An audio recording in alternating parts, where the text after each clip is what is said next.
whole city is preparing to receive the godly missionaries clad in whites, a tribute to them from the Lord of the worlds. Look at these lads, seeking the nectar of the soul, seeking water from the greatest well. The fathers and forefathers taught from ancestry that it's the best nourishment, the cure from ailment, and the mystery of the remote history. What's the story of Zamzam, the great divine miracle? Such an amazing story of giving, whose settings are earth and heaven.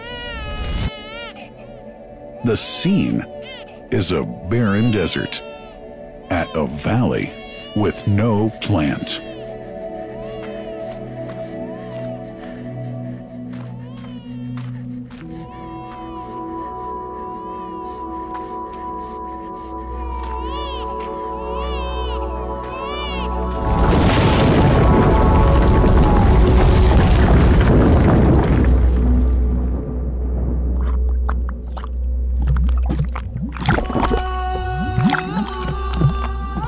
Here's Hagar using hands to bring together to restrain the gushing water.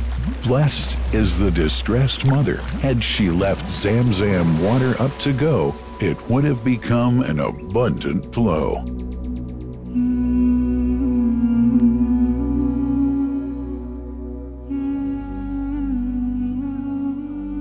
Gabriel stepped hither. Then the great well gushed.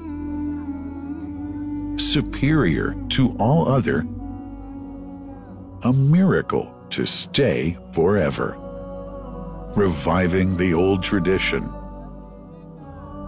With a water so pure, drinking it is a devotion, and to body and soul is a cure, a blessing from the merciful God.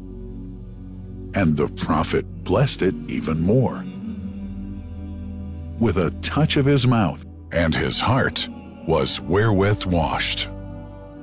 It's a divine gift to the devout, never failing nor drying out. Feeling hungry? Be its guest. Its oft drinker suffers, no hunger nor thirst. O Zamzam, what a wonderful well! A miracle, timeless and eternal. There are only 21 meters that separate the Kaaba from the well of Zamzam. The mouth of the well lies underneath the Mataf area, parallel to the Black Stone. It has two springs from which pure water issues forth. One from the Kaaba direction, and the other from Abu Qubay's Mount and the Hell of Safas.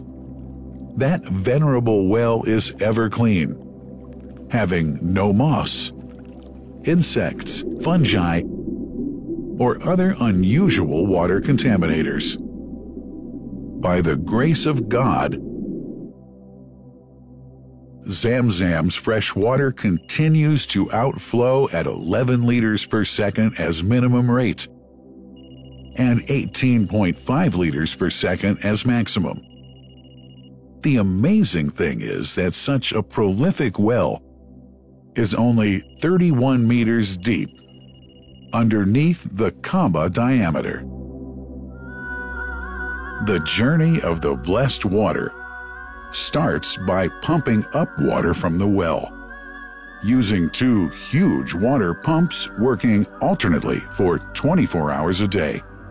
Soon after, the pumped water is transmitted to the King Abdullah bin Abdulaziz project for Zamzam water in Kadai through special pipelines to maintain its unique characteristics.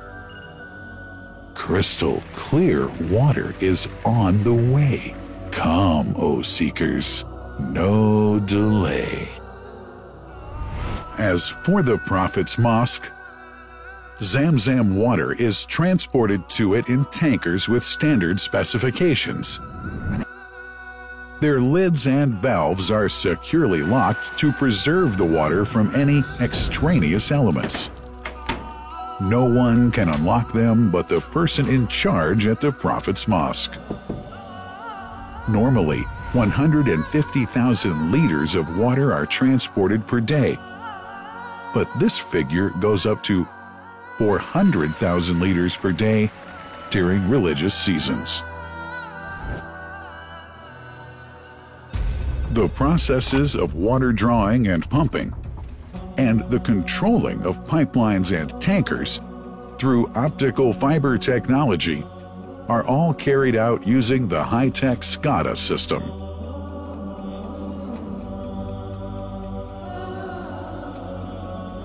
The blessed water is provided at the two holy mosques in sterile containers, carefully distributed at drinking places and courtyards.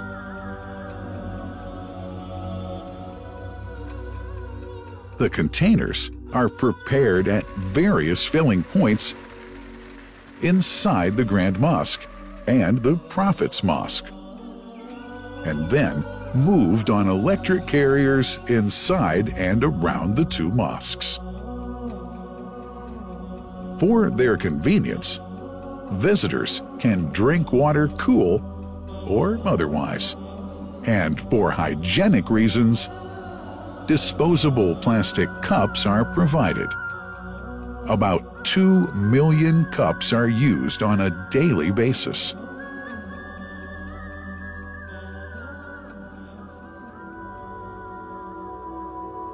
Containers' top lids are securely locked for tampering or contamination.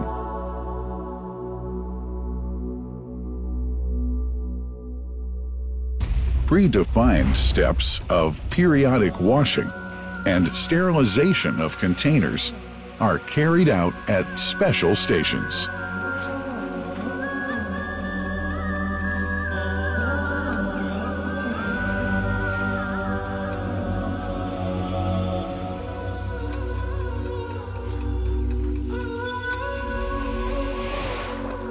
Fixed drinking fountains are distributed inside and around the Grand Mosque in Mecca and the Prophet's Mosque in Medina, including all piazzas and floors.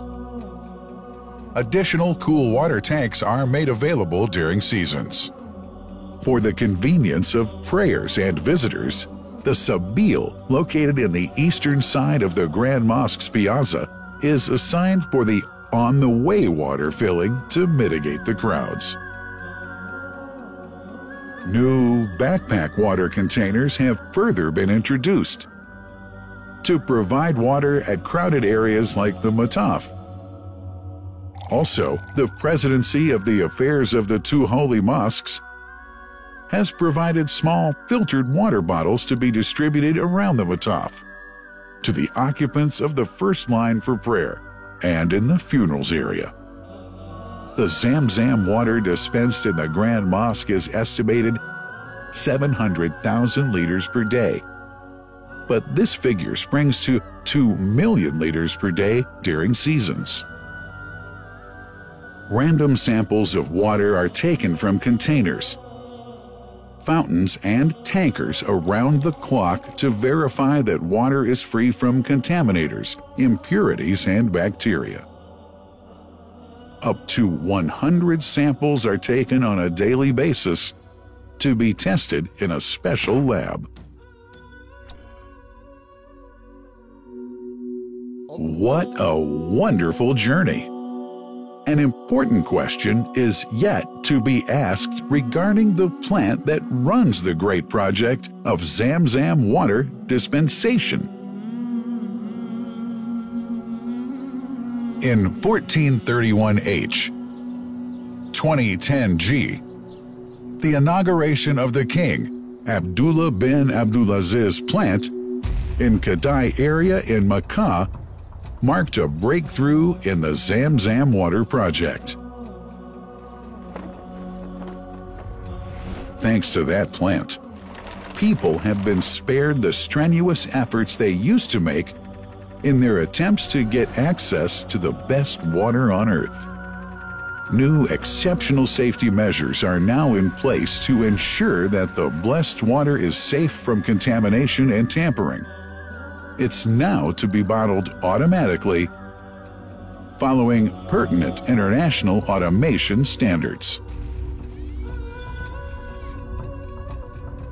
The project includes an automated central warehouse to store and distribute 1.5 million 10-liter bottles on a daily basis.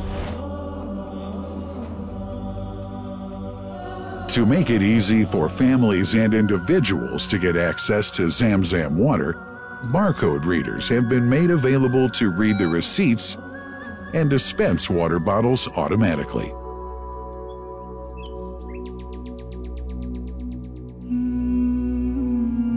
Last but not least, it's incumbent to highlight the role of the wise leadership of the kingdom, represented in His Majesty the custodian of the two holy mosques, King Salman bin Abdulaziz, and his crown prince, who save no effort and always seek to make use of the latest technology in order to keep this blessed Zamzam water in its original unpolluted condition and make the water available to all Muslims worldwide.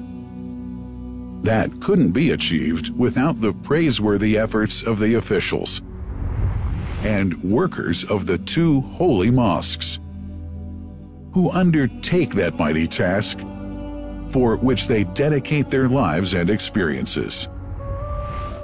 These are the choicest of officials, workers, supervisors, and clerks, who have set an excellent example of diligence and sincerity to all who would later take part in that great responsibility.